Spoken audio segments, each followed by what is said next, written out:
Hello guys, welcome back to the channel. In today's video, I'm going to show you how you can find the puzzle you have solved in Heartopia game. Okay, let's get into it guys. After you complete a puzzle, you'll be able to find the puzzle in your backpack. So just go to your backpack and then you're going to scroll down until you find the puzzle. And this is the puzzle I have completed.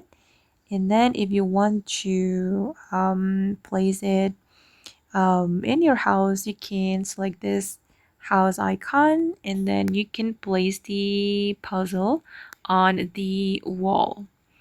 For me, I'm just going to place it here. Okay, just like this guys, and click on the check mark. And now the puzzle has been placed here. Okay, and you will be able to view it. And okay guys, that's how you can find the solved puzzle in Heartopia game. I hope this video will be useful for you. Thank you so much for watching and bye.